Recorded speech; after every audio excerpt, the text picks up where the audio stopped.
છેલ્લા કેટલાય સમયથી જે મુદ્દાએ સમગ્ર ગુજરાતનું રાજકારણ ગરમાવ્યું છે, ઇકોઝોનના મુદ્દે હાલ કોઈ નિવારણના એંધાણ દેખાયા જ નથી રહ્યા.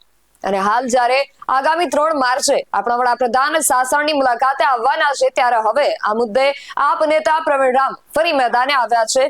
મેદાને આવી શું કહી રહ્યા છે પ્રવીણ રામ અને તેઓ શું માંગણીઓ કરી રહ્યા છે, જાણીએ અહેવાલમાં. જય હિન્દ. BSNTV ન્યૂઝ પર આપની સાથે હું છું નિધિ ગઢવી. ઇકોઝોન મુદ્દે પ્રવીણ રામ પહેલેથી જ લડત ચલાવી રહ્યા છે. તેમણે 2016માં પણ આ ઇકોઝોનના વિરોધમાં 13 દિવસના ઉપવાસ કર્યા હતા, જે બાદ તંત્રને ઝૂકવું પડ્યું હતું. અને આ વખતે પણ જ્યારે 25 સપ્ટેમ્બર 2024 રોજ કેન્દ્ર સરકારે એશિયાટિક લાયન માટે વિખ્યાત ગીર રક્ષિત વિસ્તારના આજુબાજુના વિસ્તારને ઇકો સેન્સિટિવ ઝોન જાહેર કરવા પ્રાથમિક જાહેરનામું પ્રસિદ્ધ કર્યું છે, ત્યારથી જ પ્રવીણ રામ સહિતના નેતાઓ તેનો વિરોધ કરી રહ્યા છે.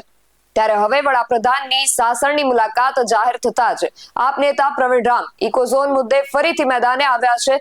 અને વડાપ્રધાન નરેન્દ્ર મોદીની સાસણની મુલાકાત દરમિયાન ભાજપના સ્થાનિક તેઓએ ઇકોઝોન મુદ્દે વડાપ્રધાન સાથે બેઠક કરવા આપ નેતા પ્રવીણ રામે સલાહ આપી છે. આ વિશે તેમણે એક વિડીયો જાહેર કરી આ રજૂઆત કરી છે. તેઓ આ વિડીયોમાં શું કહી રહ્યા છે એ પણ સાંભળીએ. નમસ્કાર મિત્રો, જય સોમનાથ. આવનારી 3 માર્ચના રોજ દેશના વડાપ્રધાન નરેન્દ્રભાઈ મોદી સાસણની મુલાકાતે જ્યારે આવી રહ્યા છે, ત્યારે હું એક ગીરના વ્યક્તિ તરીકે સોરઠની ધરામાં એમનું સ્વાગત કરું છું. સાથે સાથે મને સમાચાર મળ્યા છે કે વડાપ્રધાન શ્રી સ્થાનિક રોજગારી બાબતે અમુક લોકો સાથે ચર્ચા કરવાના છે.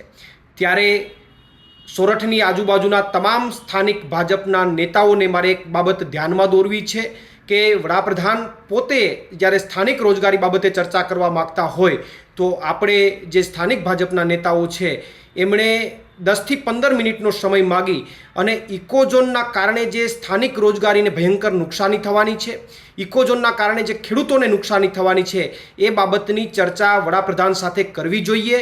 અને આ મિટિંગની અંદર કદાચ અમે ઇકોઝોન માટે લડીએ છીએ છતાં અમને ન બોલાવો તો ચાલશે, પરંતુ 2-5 ખેડૂત આગેવાનોને સાથે રાખી અને આપ મિટિંગ કરો અને ઇકોઝોનના કારણે જે નુકસાની થવાની છે એમનાથી જો વડાપ્રધાનને માહિતગાર કરો તો ઇકોઝોન મુદ્દે કદાચ જો કોઈ ફેરફાર થાય, કારણ કે ઇકોઝોનમાં ફેરફાર કરવાની સત્તા કેન્દ્ર સરકારને જ છે, એટલે જો એમાં કોઈ ફેરફાર થાય તો આપણા વિસ્તારનું ભલું થાય. એટલા માટે હું તમામ સ્થાનિક ભાજપના નેતાઓને આ એક બાબત ધ્યાનમાં દોરવા માગું છું કે વડાપ્રધાન શ્રી પાસે સમય માગી અને ઇકોઝોનથી થતી નુકસાની બાબતે ચર્ચાઓ કરવી જોઈએ. અને મને અપેક્ષા છે કે સ્થાનિક ભાજપના નેતાઓ આ બાબતે પ્રયત્ન કરશે. પ્રવીણ રામ, પ્રદેશ ફ્રન્ટલ અધ્યક્ષ, આમ આદમી પાર્ટી. તેમણે ભાજપના સ્થાનિક નેતાઓને ઇકોઝોન મુદ્દે વડાપ્રધાન સાથે બેઠક કરવા રજૂઆત કરી છે. અને તેઓ કહી રહ્યા છે કે બેઠકમાં અમને આમંત્રિત ન કરો તો ચાલશે, પરંતુ સ્થાનિક ખેડૂત નેતાઓને સાથે રાખી ઇકોઝોન મુદ્દે વડાપ્રધાન સાથે બેઠક કરવી જોઈએ. તેમનું કહેવું છે કે જો ઇકોઝોન લાગુ થશે તો ખેડૂતોની માઠી દશા થશે. આ પહેલા પણ નેસરામાં રહેતા લોકોએ જંગલમાં પોતાનું ઘર મૂકીને બહાર આવવું પડ્યું હતું. એ રીતે આ ગામના લોકોને પણ ભવિષ્યમાં ઘર મૂકીને ચાલ્યું જવું પડશે, કારણ કે આ લોકો પાસે રોજગારીના વધુ માધ્યમો નથી. સ્થાનિક લોકો પાસે રોજગારીના મુખ્યત્વે ત્યાં 3 જ માધ્યમ છે, જેમાં ખેતી, પશુપાલન અને ટુરિઝમ છે.